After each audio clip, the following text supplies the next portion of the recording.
Olá, vamos lá então para mais um bloco dessa aula sobre competência, não é? No bloco anterior, a gente trabalhou sobre a classificação de competência, diferenciou a competência da jurisdição e vimos vários detalhes que dizem respeito à competência federal. Não é muito constante cair na prova da FGV questões envolvendo a competência federal, mas já caiu. Então, por caldo de cana e precaução não faz mal para seu ninguém, não é? Então vamos aqui analisar a Justiça Federal, foi o que a gente fez.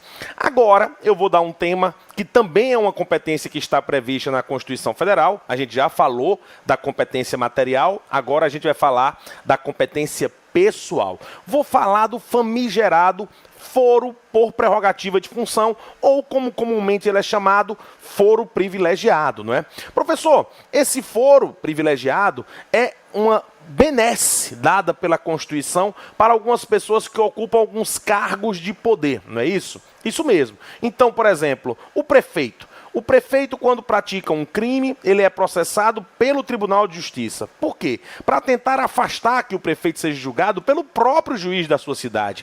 É comum que os integrantes dos poderes, por exemplo, o juiz de uma cidade, que integra o Poder Judiciário, tenha contato com o integrante do Poder Executivo, que é o prefeito. Então, para garantir a imparcialidade do julgamento, a Constituição, trazendo, claro, como herança de várias constituições anteriores, trouxe a figura do foro privilegiado. Então, infrações comuns cometidas por essas pessoas que possuem esses cargos de gestão, esses cargos de poder, elas são distribuídas, ou seja, são relacionadas originalmente, geralmente, para um tribunal. Ou é o STF, ou é o STJ, ou é o próprio TJPE, como é o caso dos prefeitos, juízes e promotores.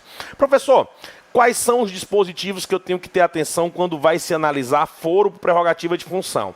Aqui você tem que ter cuidado com dois dispositivos, os dois principais dispositivos, que é o artigo 102 da Constituição Federal, que trata da competência originária do STF, o artigo 105 da Constituição Federal, que trata da competência originária do STJ, e o artigo 29, inciso 10, que trata exclusivamente da competência do Tribunal de Justiça para processar e julgar prefeitos. Prefeitos basta somente ter um detalhe. Professor, isso está caindo muito na FGV? Tá.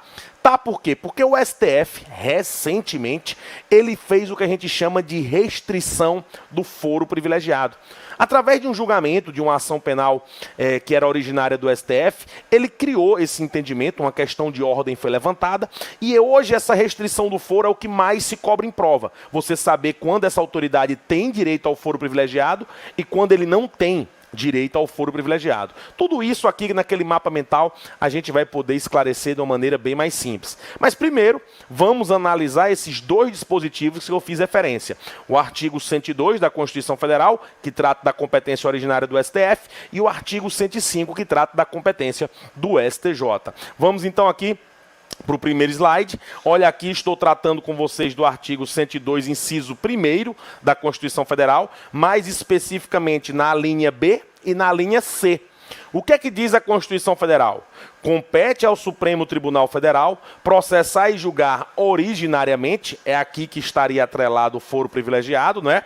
Nas infrações penais comuns, quem? O presidente da República, o vice-presidente, os membros do Congresso Nacional, aqui entram, no caso, os senadores e os deputados federais, não é? E seus próprios ministros, ou seja, os próprios ministros do STF, bem como o Procurador-Geral da República. E aí a linha C também faz referências às infrações penais comuns, mas diz que também vai ser processado os crimes de responsabilidades, praticados por quem? Pelos ministros de Estado, os comandantes da Marinha, do Exército, da Aeronáutica, os membros dos tribunais superiores, dos tribunais de contas da União e os chefes de missão diplomática de caráter permanente. Ah, professor, então aqui estão todas as competências originárias do STF. Isso mesmo. Essas pessoas, quando praticam infração comum, serão processadas pelo STF. Já o STJ, você vai encontrar a sua competência originária no artigo 105, também em seu inciso 1º. Só que aqui não vamos ter duas alíneas, né? Vamos ter somente a linha A. E aí diz a Constituição: compete ao Superior Tribunal de Justiça processar e julgar ordinariamente os crimes comuns praticados pelos governadores dos estados do Distrito Federal e nestes nos de responsabilidade, os desembargadores dos tribunais de justiça, os membros do Tribunal de Contas dos estados, dos tribunais regionais federais, ou seja, os desembargadores, né, dos tribunais regionais eleitorais, dos tribunais regionais do trabalho, os membros dos conselhos ou tribunais de contas dos municípios, onde tiver, né, e os do Ministério Público da União que oficie perante tribunais. Beleza, professor.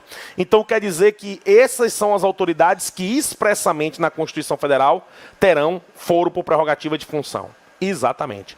Mas, professor, vamos criar aqui então um mapa mental para a gente poder visualizar como se dá essa questão do foro e explicar a sua restrição? Vamos, porque isso é muito importante. Então, se eu tivesse que criar para vocês aqui uma gama de situações, como por exemplo, ó, presidente, vice-presidente, senadores, deputados federais, aí entra aqui, ministro do Tribunal Superior, né, do STF, entra aqui também os comandantes, não é? Mas vamos botar só na questão do Poder Executivo e do Poder Judiciário, que é o que mais cai, não é? Poder Executivo, ó. Poder Judiciário. Beleza, professor. Então quer dizer que essa escala federal, presidentes, vice, senador, deputados estaduais, deputados federais e os ministros do próprio STF vão ser julgados pelo STF. Isso mesmo, a competência vai para eles. Beleza. Vamos descer então agora uma ramificação aqui. Bora. Poder Executivo, Poder Judiciário. Aqui a gente vai colocar governadores, né? Vamos colocar aqui também desembargadores e os tribunais de contas, né? Beleza, professor? Para onde vai essa galera aqui? Esses aqui, que são os que mais caem, né, em prova, vão para o STJ, né? Certo. E se você descer a escala para mais um nível? Poder Executivo, Poder Judiciário, né? Aí aqui você coloca o prefeito e aqui você coloca os juízes e os promotores que atuam no segundo grau, não é? Porque lembre-se que o Procurador-Geral da República está aqui, não é? Ou seja, está dentro dessa gama do STF, para não confundir. E os ministérios públicos que atuam em órgãos da União, que são os procuradores da República, estão aqui. Então esse MP aqui é o MP estadual, beleza? Pode ser o federal também? Pode, que vai para os TRFs, né? Então aqui seria aqueles que atuam no primeiro grau do federal. Beleza, professor.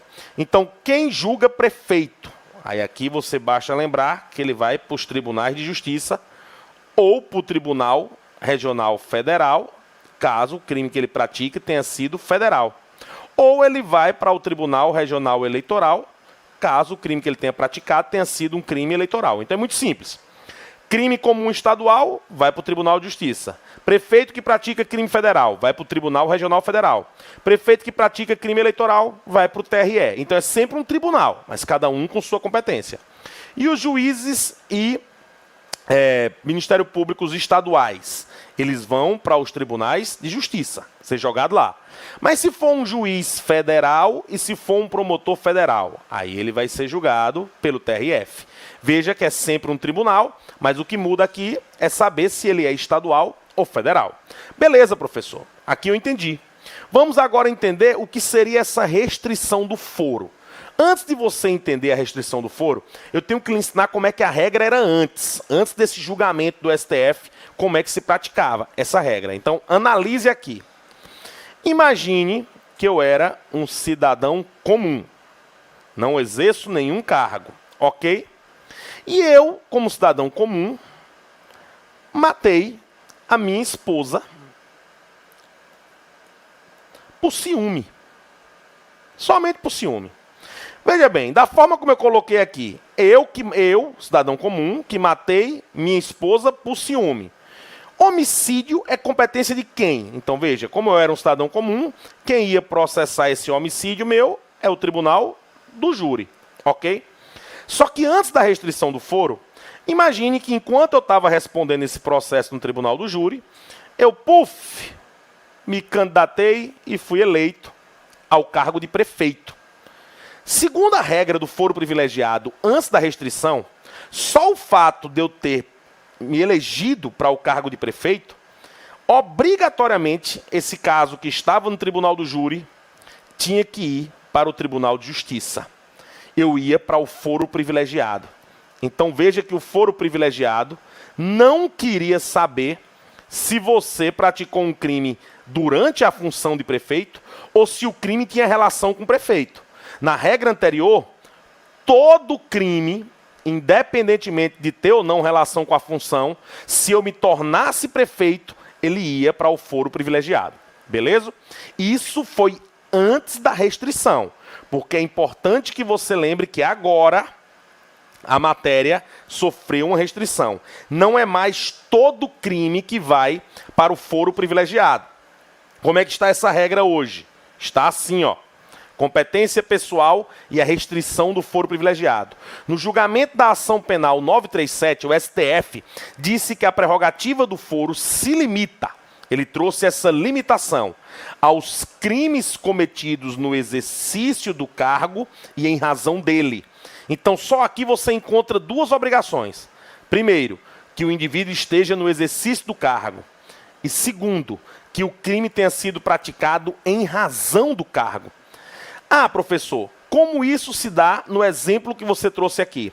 Por exemplo, esse caso que eu matei minha esposa e depois virei prefeito, o processo iria para o foro privilegiado? Não. O processo permaneceria no júri. Por quê? Porque eu pratiquei esse crime, primeiro, sem estar na função, eu não era eleito, um prefeito, e a morte da minha esposa por ciúme, esse motivo aqui, esbarra na segunda restrição. Ou seja, o crime não tem relação com a função. Agora, digamos que depois do cargo de prefeito, eu já era prefeito, certo? Eu já era prefeito e matei minha segunda esposa por ciúme novamente. Essa matéria vai para o foro privilegiado. Veja, primeiro requisito, está no exercício da função. Eu estava no exercício da função? Sim. O primeiro requisito está presente. Eu sou prefeito e matei minha esposa por ciúme. Agora, o segundo requisito, o crime que eu pratiquei tem relação com a minha função? Matar alguém por ciúme não tem relação com a função. Não.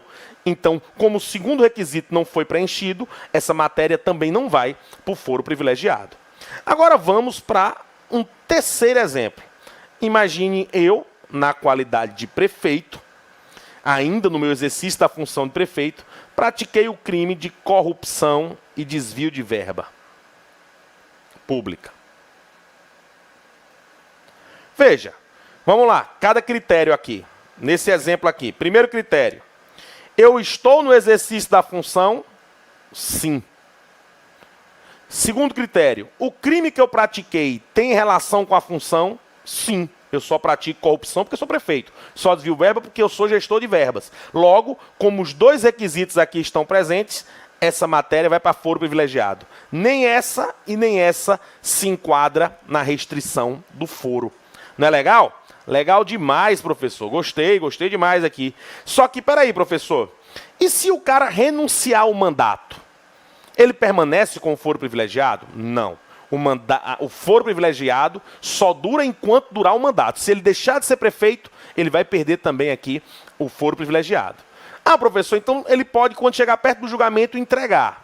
Pode até um determinado momento. Por quê? Porque o STF, nesse mesmo julgamento, também trouxe uma situação de perpetuação da jurisdição. Ou seja, mesmo que ele não se reeleja, mesmo que ele peça renúncia do mandato, o processo vai permanecer no STF. Quando é que acontece isso? Olha aqui, ó, a jurisdição do STF se perpetua, ou seja, continua.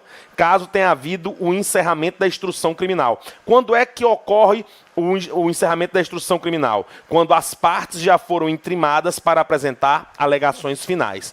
Ah, professor, então peraí, deixa eu ver se eu entendi. Se ele renunciar ao mandato ou não for reeleito antes das alegações finais, o processo desce para o juiz primeiro. Acaba o foro privilegiado. Isso mesmo.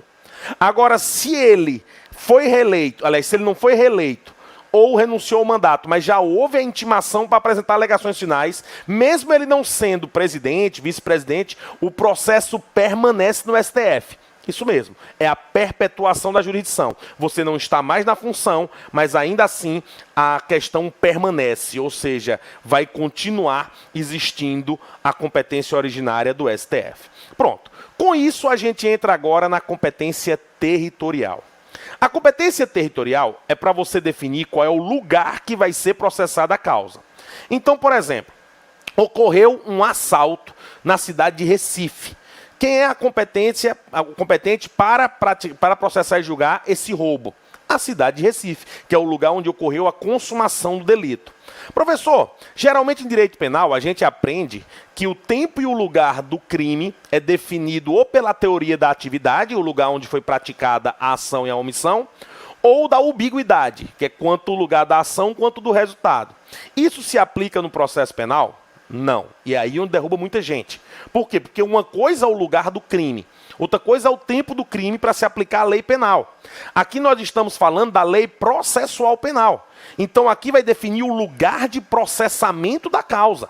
Não importa esses critérios do Código Penal, porque aqui é para definir a competência de julgamento e não a lei penal a ser aplicada ao caso concreto, beleza? Então aqui você tem que aprender o artigo 70 até o artigo 73, que geralmente é o que mais cai na prova da FGV. E aí eu trouxe para você um resumo, claro que no material está bem explicado aí para você a matéria, mas eu trouxe uma forma de você visualizar com mais facilidade a definição da competência. Olha isso aqui, ó. Primeiro, regra da fixação. Saber se o crime foi consumado ou não. Então, atenção. De regra, qual é a regra geral? Que a competência será determinada pelo lugar onde ocorreu a consumação do delito. Certo, professor, mas e se o delito foi tentado? Se o delito foi tentado é porque não houve consumação. Então, o lugar de processamento vai ser o lugar onde foi praticado o último ato de execução. Beleza, professor. E se o crime foi iniciado no Brasil, ele começou no Brasil, o crime, mas ele foi consumado no exterior? Se o crime começou no Brasil e foi consumado no exterior, só não importa até onde o crime foi praticado dentro do Brasil, não é? Então, olha aqui, ó, a competência será determinada pelo lugar onde tiver sido praticado o último ato de execução no Brasil. E se for o contrário? Se o crime se iniciou no exterior, mas se consumou total ou parcialmente no Brasil. Então aqui não importa o ato de execução. Eu preciso achar a consumação, que é a regra geral, não é? Então será competente o lugar onde o crime, embora parcialmente, tenha produzido ou deveria produzir o seu resultado. Certo, professor? E se o crime foi iniciado e consumado no exterior? Que é aquele caso de aplicação da lei processual fora do Brasil, né? A extraterritorialidade. Aí aqui, ó, se o agente já morou no Brasil antes de cometer o crime, não é? E ele foi acusado no exterior, a competência vai ser da Justiça Estadual da capital do estado onde ele tiver residido por último. Então, se ele cometeu o crime na França, mas morou em Caruaru, aqui em Pernambuco, então vai ser Recife o lugar competente para processar e julgar essa causa. E se o agente jamais residiu no Brasil? Ele é brasileiro, mas jamais residiu no Brasil.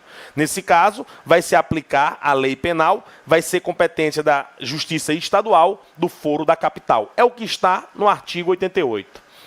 Certo. E se eu não sei onde houve o crime? Eu estou com dúvida. Eu não sei onde foi praticado o crime. Eu estou numa dúvida. Nesse caso, sempre quem resolve é a prevenção. E se o crime foi permanente, como um sequestro, que o resultado demora no tempo?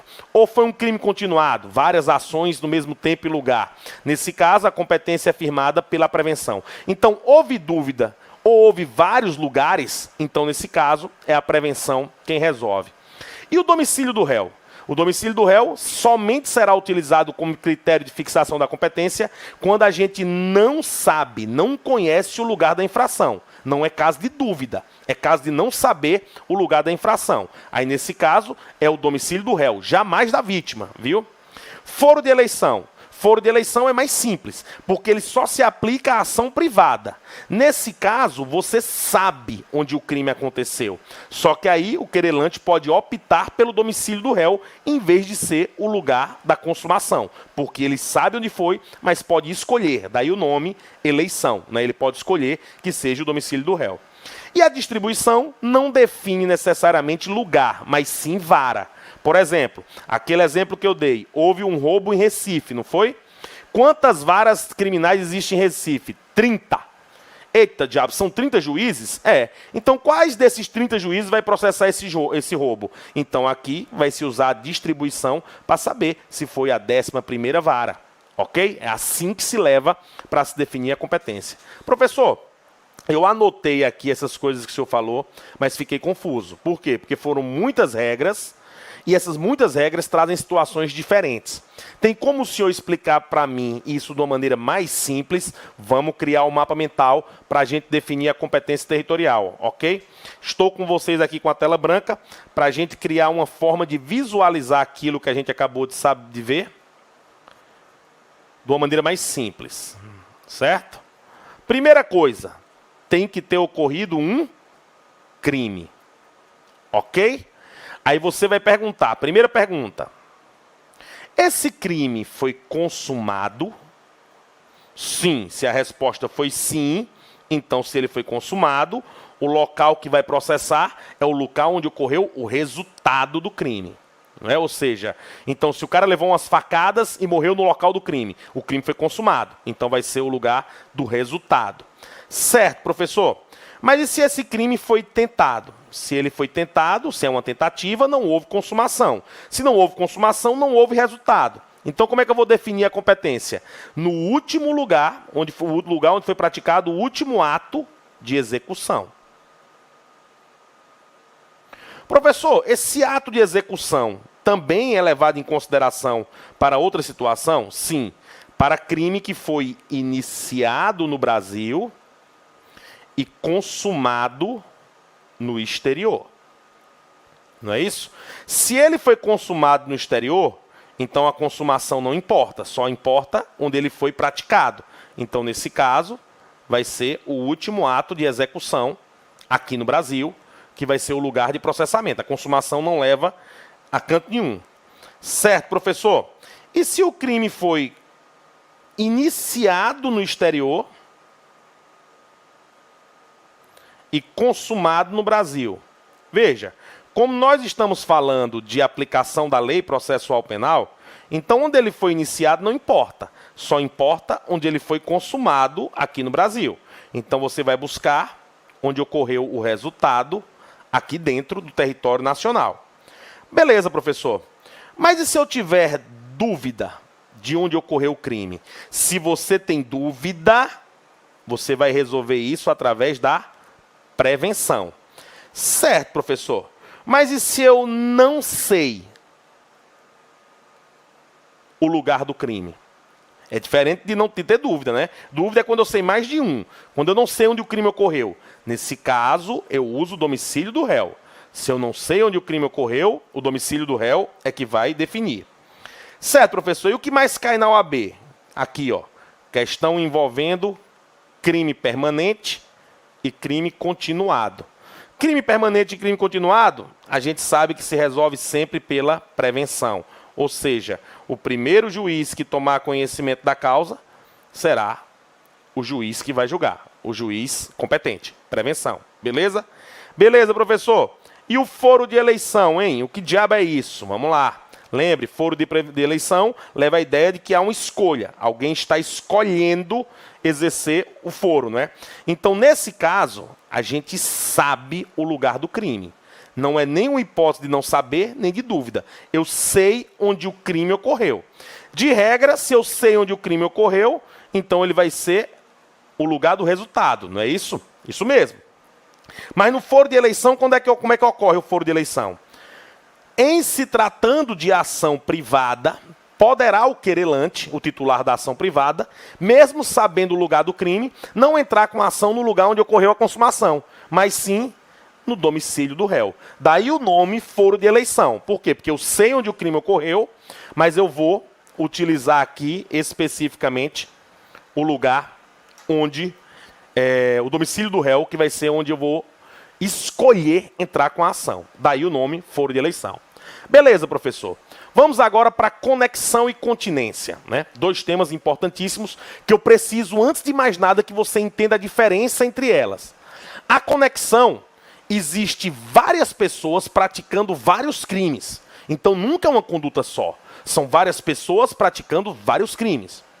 Já a continência, pode até existir várias pessoas, mas o crime é uma só. Ah, professor, então vamos colocar isso logo no mapa mental? Bora, para você ficar bem afiadinho aí. Olha só. Conexão, como o próprio nome está dizendo, ela é uma reunião de processos. Porque nesse caso ocorreu várias infrações. Ok? Várias infrações. Professor, isso é importante? Muito. Você só consegue entender conexão se você entender que houve vários crimes. Por isso que há conexão. Então houve um crime 1, o crime 2 e o crime 3. E aí eu vou reunir esses 3 crimes no mesmo processo. Isso é conexão. Beleza? Já a continência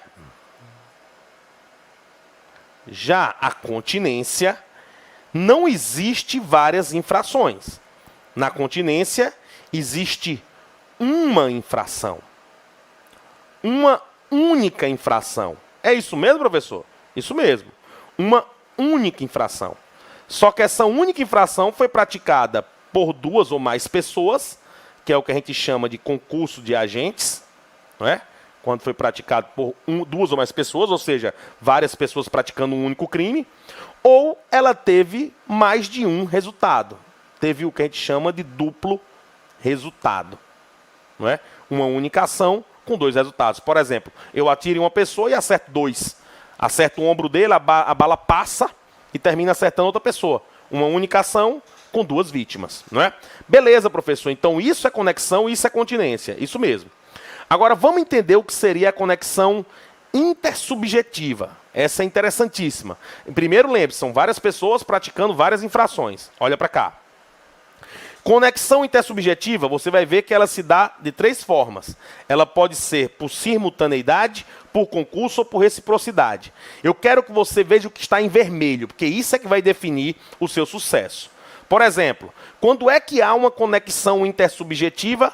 Por simultaneidade. Tudo isso está no inciso 1º do artigo 76, ok? Quando é que há uma conexão intersubjetiva por simultaneidade?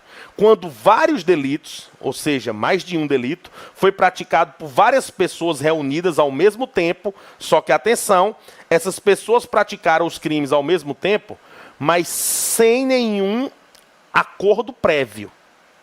Elas não acordaram praticar o crime. A circunstância fática foi que fez esses vários crimes serem praticados por várias pessoas sem nenhum tipo de acordo. Exemplo, imagine um caminhão de melancia andando na estrada. E aí ele tomba de frente a 10 casinhas. Aí cada morador da casa, ninguém planejou, ninguém combinou. A situação foi criada ali, está cheio de melancia na estrada. Aí cada um foi lá, pegou uma melancia e levou para casa. São 10 casas, 10 pessoas saíram e pegaram uma melancia e levaram para casa. Nós estamos aí diante de 10 furtos. 10 furtos. São vários delitos. 10 infrações praticadas por 10 pessoas ao mesmo tempo. Foi quando o caminhão tombou. E nenhuma planejou fazer aquilo junto. Então isso é o que a gente chama de conexão intersubjetiva por simultaneidade. Várias pessoas ao mesmo tempo, mas atenção, sem nenhum acordo prévio. E é isso que diferencia esse acordo prévio, é o que diferencia essa conexão da conexão intersubjetiva por concurso. Por quê? Porque nesse caso são vários delitos cometidos por várias pessoas, só que em tempo e lugar diferente. Só que nesse caso existe acordo prévio. Exemplo, imagine que na cidade de Recife, na cidade de João Pessoa e na cidade de Natal, uma pessoa aqui, outra pessoa aqui e outra pessoa aqui. São amigos. Eles combinaram de roubar o banco de uma cidade, de cada uma dessas cidades, roubar o banco na mesma hora. Então, por exemplo, aqui em Recife, esse fulano roubou o Banco do Brasil. Aqui, esse roubou a Caixa Econômica. e aqui roubou o Itaú, certo? Só que depois desse assalto, eles se encontraram para dividir o dinheiro. Então veja que existe um concurso de pessoas. Por quê? Porque existe um acordo prévio. Eles já praticaram esse roubo pensando em dividir o lucro. Então existe um elo subjetivo entre eles, que foi esse acordo, essa formação de quadrilha, não é? Que foi feita, associação criminosa, pelo nome de hoje. Beleza, professor, entendi. E o que é a conexão por reciprocidade, hein? Conexão por reciprocidade, especificamente, é quando nós temos aqui situações de pessoas que praticam o crime umas contra as outras. Então, por exemplo, imagine que uma gangue, né, de rua, um torcedor, 5 torcedores do esporte se encontram com 5 torcedores do Santa Cruz no meio da rua. Aí começa aquele xingamento, aí vai lá e todo mundo se bate. Eu dei murro, eu levei murro. Isso é o que a gente chama de conexão por reciprocidade. Por quê? Porque no processo que eu dei murro, eu sou réu. Mas no processo que eu levo a murro, eu sou vítima. Então tem 2 agressões que serão reunidas no mesmo processo por haver aqui reciprocidade. Certo, professor? E o que é a conexão objetiva? Veja que aqui já estamos em outra situação, que é o artigo 76, em seu inciso 2º. Nesse caso aqui, é uma segunda infração que ocorre. Olha só, se no mesmo caso houverem sido praticadas para facilitar ou ocultar, ou para conseguir impunidade ou vantagem em relação a qualquer delas, das infrações. Por exemplo, imagina aquele exemplo que eu dei, né? 3 pessoas fizeram o roubo de um banco e depois se reuniram para dividir o dinheiro. Quando chegou na hora de dividir o dinheiro, não eram 3? Esses 2 combinaram de matar esse terceiro. Para quê? Para ficar com mais dinheiro. O que é que aconteceu aqui? Houve um roubo e depois houve um homicídio. Só que esse crime de roubo é conexo ao crime desse homicídio. Por quê? Porque esse homicídio foi praticado para obter vantagem. Essas 2 pessoas queriam mais dinheiro. Isso ocorre também, como por exemplo, para ocultar um cadáver. Quando você pratica um homicídio e enterra o cadáver para ninguém achar. Ocultação de cadáver é crime. E ele fica conexo porque o crime aqui está conexo a esse para se ocultar. Então veja que há uma relação entre essas 2 condutas que tornam ela condutas conexas. E o que é uma conexão probatória? A conexão probatória é quando a prova de uma infração irá influir na circunstância elementar de outra. Por exemplo, qual é o exemplo claro que cai em prova? Roubo mais receptação. Por quê? Porque para que ocorra o crime de receptação, eu tenho que provar que aquele objeto adquirido foi produto de roubo. Então, roubo e receptação são crimes que são sempre conexos.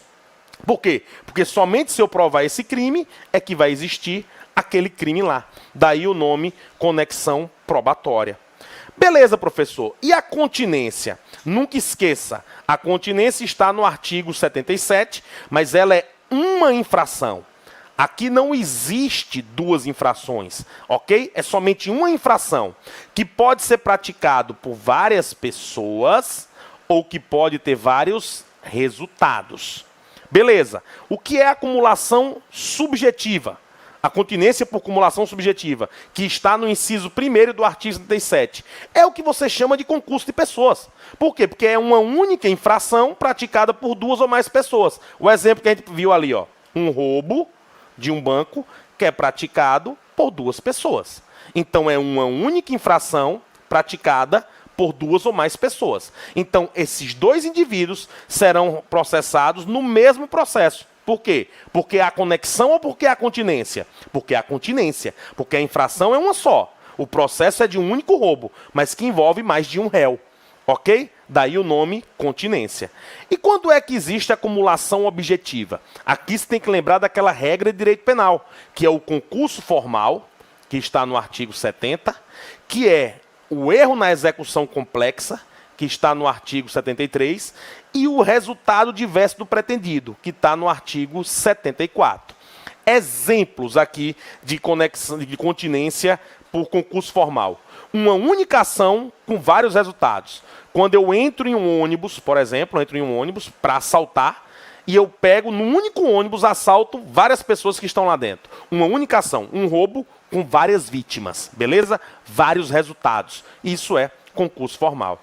Agora, erro na execução na sua forma complexa. Eu quero matar João, eu dou um tiro em João. Só que aí o tiro que eu dou em João acerta o ombro de João, passa do ombro dele e acerta Maria, que está atrás dele, que também morre.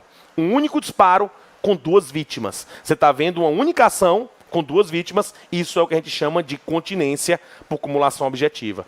Agora o último, o aberratio delictus, que a gente chama de resultado diverso do pretendido. Eu estou com uma pedra, com raiva da minha ex-namorada, eu jogo essa pedra no vidro da casa dela. Qual é meu intuito? Causar dano. Eu só queria quebrar a janela.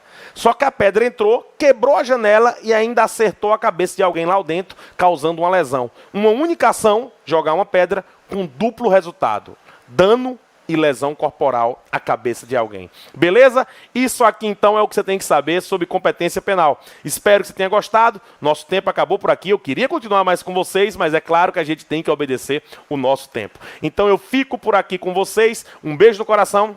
Até a próxima. E claro, daqui a pouco estou com novos temas com vocês aqui na Trino OAB. Até a próxima. Tchau.